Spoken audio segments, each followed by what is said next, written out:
to the Tomato Diaries. Today we are up on my roof, which is where some of my tomatoes live. Take a look at the view.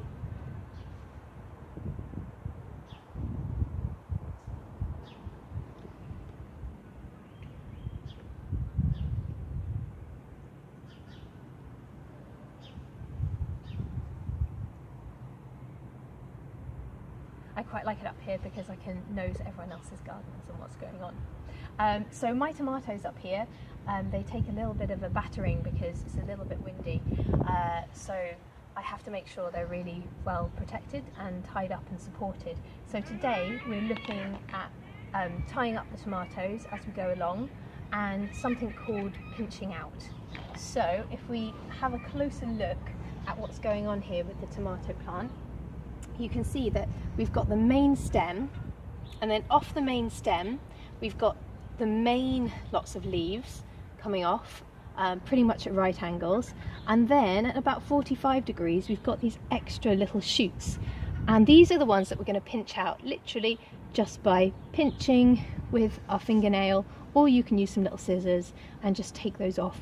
The reason for doing that is because they're going to take up extra energy from the plant that needs to go into producing the flowers and the fruit. So most tomatoes you'll need to do this with, unless you've got a tumbling variety or a bush variety, you want to pinch out these side shoots. So we'll do that to all the side shoots.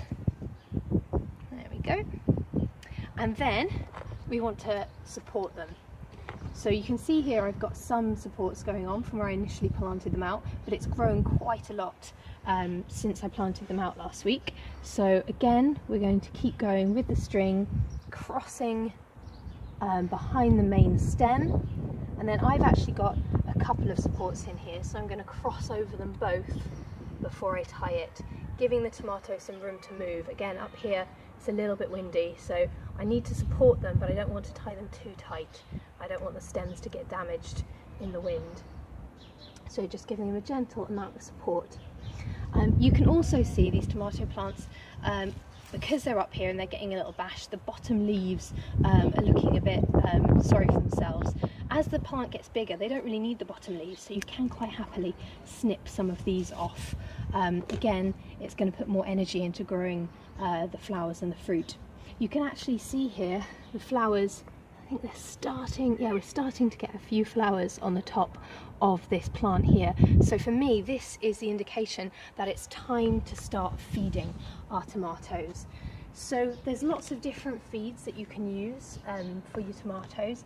There's one that I've tried for a couple of years now. It's actually not a particular brand, I just like to use a seaweed feed. It's organic, it seems to give the plants everything they need, and it's worked really well for me for a couple of years. So I'm using this one this year. It's specifically for tomatoes, but you can use any one really. I've had different varieties, I try a different one every year. I'm going to see how this one goes. You just dilute it as per the instructions and water it directly into the tomatoes. You get different types of ones that you can put on as powder, lots of different things, but this has worked well for me, and this is what I recommend you give a go. I think that's all for this session. It's just about looking after our tomatoes, keeping them supported, making sure you're feeding them regularly, and they should start producing some flowers and some tomatoes pretty soon.